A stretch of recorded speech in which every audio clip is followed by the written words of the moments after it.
G'day YouTube, let's talk about SR500s. To my knowledge, I don't think there's been any other motorcycle that's been so prolific in the custom cafe racer and scrambler scene. These things have been chopped every which way you can imagine. We didn't go too crazy on this one, instead choosing to build a bike that represents pure, clean motorcycling fun. I'm Tom, we're in the Purpose Built Moto garage, and let me take you through another build rundown.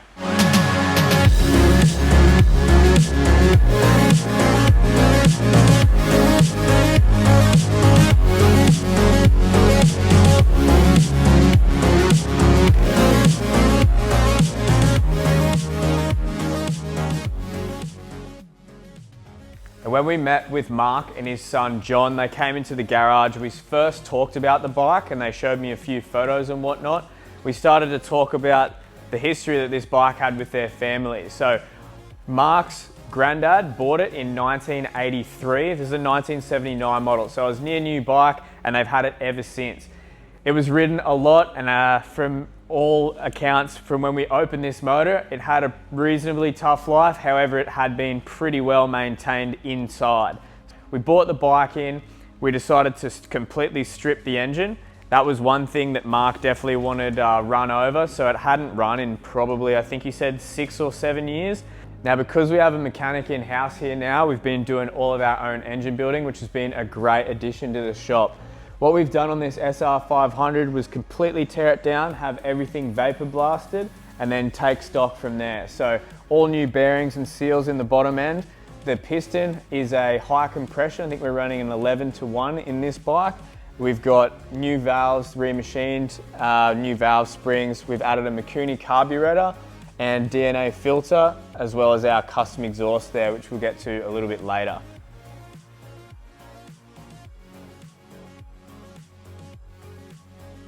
Now, the motor on this thing was reasonably well taken care of. They run a lot of oil, so they don't tend to wear out too much. For a bike with 80,000 kilometers, we were quite surprised at how it looked inside. But once you got a bike open, there's no use in putting all the old shit back in it anyway. So everything's been freshened up. The other thing that Mark was really adamant about is that we wanted to keep the mag wheels. So what we settled on doing was stripping the alloy wheels. They used to be painted black and they have a bit of finished bare metal alloy before they get clear coated. So we completely hydroblasted both of the wheels, bring them to a really nice luster. They haven't been polished, but the outer edge has been cleaned up quite considerably because they had a few stone chips and some rim damage on the edges there. So those have been cleaned up and then clear coated, which gives you this really nice blue steely tinge, which sort of set the tone for the paint job that we'll get into in a little while as well. The wheels have been wrapped in a Pirelli Angel GT.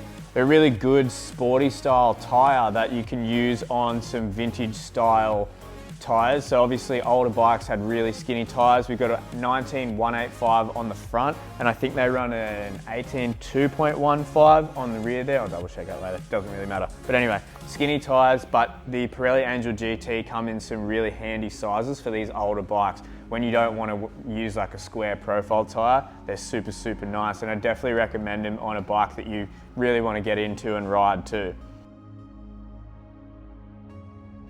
In terms of dressing the engine up, we've had the cases on either side chrome just to add a little bit of flair there, and everything else was just hydroblasted to a really, really nice fine finish by our mate Frankie down the road.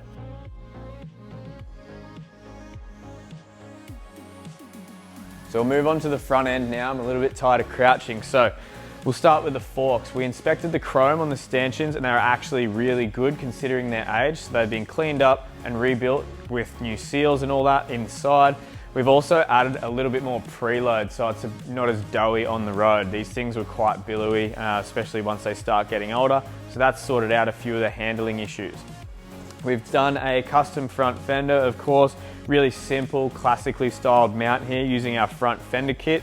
We wanted to retain the big chrome headlight. It's quite a like an iconic piece of these bikes. You have the vintage bike with the big headlight. it sort of like set the tone for a lot of the cafe racer styles that you see today. So we've retained that, slightly modified it. The headlight was quite damaged, especially on the ring. It had been hit a few times with I don't know what over its life. So we've hand repaired the sheet metal and had that re-chromed. And then we've used our LED turn signals as the mounting bolts. That keeps the mount and stuff super clean on the front end there. We've also lowered the headlight, sort of gives it a little bit more of a faster look as you look at the bike on a side profile. So lowered that down, tucked it in as tight as we could.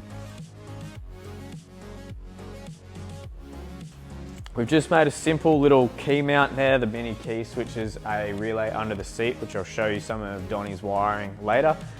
I've got a Daytona Valona W gauge. These are a really cool piece that we've started using. So it's a 90mm diameter speedo, but they've also got a secondary gauge inside that acts as a tacho as well. So when you want a speedo and tacho, but you don't want to see two circles side by side, sometimes these things fit the bill really nicely. So you can just have one central gauge. And the larger size sort of goes with the era as well. I quite like the style of these. We've used some low rise built well bars. I forget the name of them now, but we just wanted like a low scrambler bar. One of Mark's points for this build is that he didn't want to be crouched over the bike.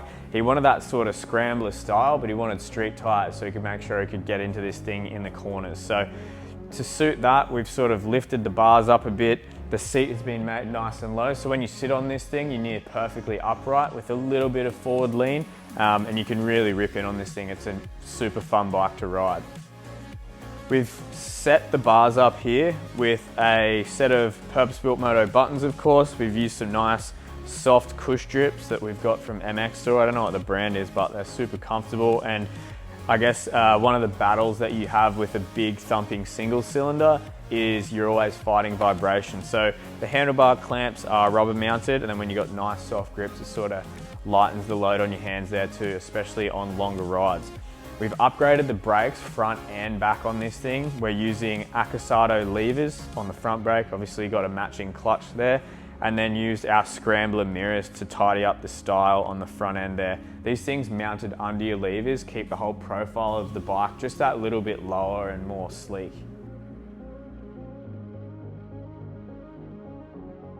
Now I mentioned before we've done braking upgrades on this bike. So Mark mentioned when he came in he wanted better suspension and definitely better brakes. So what we've done is gone with an upgraded caliper. I'll just spin this bike around so you can see it. So this is a caliper that we've used off an SV650, a late model Suzuki. We chose this caliper because it's a twin pot, it's suited to this size disc, and the mounting style of this brake caliper is sort of closely matched. We sort of, you know, as you doing this every day, day in, day out, you get to know what you can and can't do relatively easily. So all we had to do here was make up a nice bracket that utilized the old front brake caliper mounts and then offset that here so the caliper fits over the standard disc quite nicely. These are actually the original discs. They were still in perfect condition, so we've just reused those. These are being kitted with new seals and pads and tested. The braking on this thing is unbelievable, especially the rear one, which I'll run you through in a second too.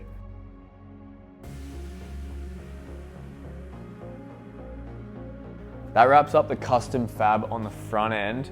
Coming down the rear of the bike, we've got a set of custom built YSS shocks. Those come from the guys at Suspension to Us in Australia. Called them up, gave them our rider specs and the bike that we were after. We lifted these 15mm, I believe, just to give a bit more height under the tail here and have them set up for our rider. I think Mark weighs probably like 85 kilos or something, so Adam took care of that for us. When we came to look at this stator cover, the stator cover had been damaged badly and a few of these mounts broken off. I think at one stage this bike probably had its chain break off, and when that happens, I mean, worst case scenario is that the chain flicks forward and bunches up around your front sprocket and it can damage a bunch of stuff, which it did. So a lot of the mounts had been knocked off the cases, which we had to repair when we had the engine stripped for blasting. So those have been welded up, and then instead of putting on the old standard sprocket cover that sort of covers right into here, we sort of wanted to leave it open a bit and add something, you know, a bit of a custom touch, because that's what we're here for. So we've extended this case here, so we've finished this back, welded a case on so it sort of like follows this round shape of the sprocket here, and then picked up a few mounts to make a custom bar work sprocket cover. So stops your foot from getting cut in, thrown in there and chopping your toes off. So that, to me, means job done.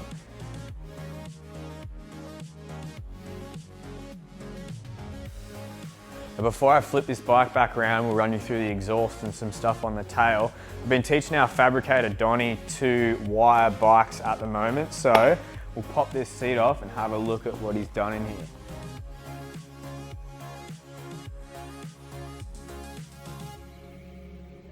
So you can see here we've got our rear indicators that have been Frenched through the frame with the cables running neatly into our custom fiberglass electrics tray here.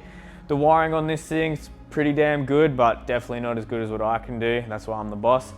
We're running our black box. We've got a separate relay, so your key doesn't carry any current. So this is just a switching key for the relay here, and the 2 fuses that you use to run externally to the black box with our little terminal strip. It's the accessories kit that we supply. That keeps all of your wiring nice and tidy. I mean, Dylan's a complete novice, and even he's done like a really clean job of this. It's actually pretty impressive. So this setup here, we label these to make sure that you can find what goes where. If you want to add an auxiliary headlight or change your tail light, you know exactly where to come to disconnect that sort of thing on our terminal strip. So I'll pop this back on, flip the bike around, and we'll go through the rest of the fab work. Now back on this side of the bike to finish things off. A custom exhaust. Initially when we started fabricating this bike and we got the frame laid out and stuff like that, we were thinking we were going to run a low slung header and sort of finish it up. But as I've mentioned before, when you're working with a single cylinder, the hardest thing on these bikes is to make them sound good. If you run a short header and have your muffler finishing under here, I don't care what sort of muffler you're running in, if it finishes that short, it's gonna sound horrible. They have this really bad crackle and they're just not nice to ride. So we avoided that. By routing the exhaust higher, it allowed us to make it longer, so you've got a lot more header there with the muffler on the end. It just looks right. If we had this whole setup running under the engine and finishing out here, it'd look a bit whack, and you can't swing it off anything because all of this stuff moves. So routing it high was a really good option here. The bike actually sounds super nice, and this SR is probably one of the best that I've ridden. With the engine work that we've done being everything fresh, and then that Mikuni flat side, this thing absolutely hammers. It's so fun to ride. We've custom fabricated this. We've got an 1 3/4 size header. I think it's like 44.5 mil or something, running into a 2-inch muffler on the back. We've just got like a nice decorative mount that we've swung off the rear suspension mount, keeping everything super clean. And this tail section and the muffler header pipe runs parallel with this rear frame. So it keeps everything nice and tidy. And I sort of like that we've done a bit longer here. I get bored of doing all this stuff same again. We've built plenty of short exhausts on bikes before, so making this one finish with the tail of the bike was a cool touch, and it sounds really nice too. You'll hear it when I start it up. The last bits of fabrication that we've done here are the tail. So we've just gone with an ultra simple hooped tail. We've kept the seat quite long, finished it off with a nice little rear fender. So we're actually making and selling rear fender kits now. This one we've used our tail tidy and just welded it on with a nice little plate mount, keeping everything really minimal. And as I mentioned before, we've Frenched in our LED hollow tip indicators that also act as your brake light as well.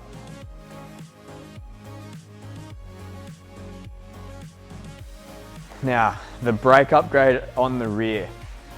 This setup is actually a rear brake off a KTM 1190 Adventure. Now, I've used these rear brake setups before on my Harley Davidson Sportster Scrambler build that I took with Wide of the Mark. The reason we choose these is that the setup is quite similar to the old caliper style that they used to use. So you've got a rotating caliper and a fixed point that goes back to the front of your swing arm that stops it from rotating. And then as you adjust your brake, the caliper just rotates around slightly. So we've modified this and linked it up. This is actually all stock from here forward, and then we've used the caliper, shortened it a little bit and re-welded it with some new spacers here so it fits in nicely and aligns with the standard disc. Jumping on this thing, you really know it. It's actually quite a good braking system now. So These were not known for braking well, and they didn't really go well either. But with the extra speed that we've installed in the motor, the brakes help pull it up really well now. So this Brembo caliper on the rear works super well, and we've just retained the standard KTM 1190 master cylinder. We've custom mounted that in the front, and if you didn't really look too closely, you would never know it was modified anyway.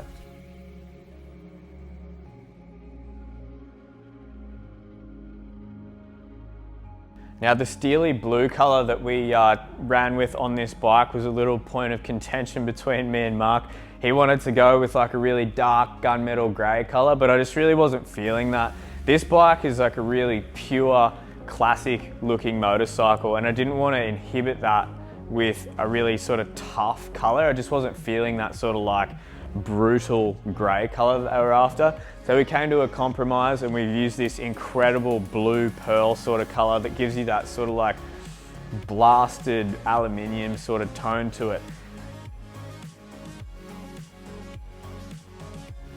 Pretty much the only detailing that we've gone with here. When I took it out to Justin, I wanted a couple of stripes. These also took a couple of goes to get right. We went with 2 stripes, 3 stripes, skinnier stripes, and then finally settled on this design, which I'm really happy with. So thanks for Justin for putting up with me on that one. But we've added a really nice sort of 3D detail here. A lot of chopper guys use like a molding detail on their tank, which I really like. So we've gone with just I think it's a 12mm stainless steel bar that we've welded onto the tank, and then we just use JB weld to sort of finish it in nicely, and then that gets body filled and brush finished before the tank is clear coated. It's a nice detail. It's a little bit left of field on a bike like this, but I think it fits really well, and always we're trying to, you know, do something different and you know, figure out what works best. So for us to be able to just put like a tiny little molding detail on an otherwise quite plain paint job, I think it's worked out really well.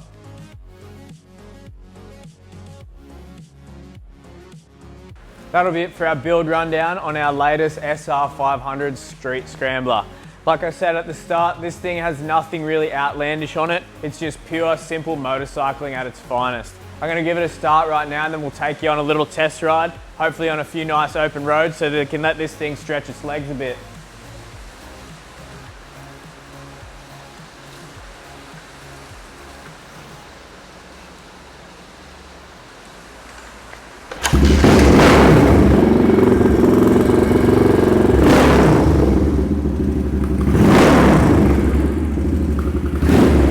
Woo, that's nice.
Generally, this is the part where your favorite YouTuber is going to ask you to subscribe to their Patreon.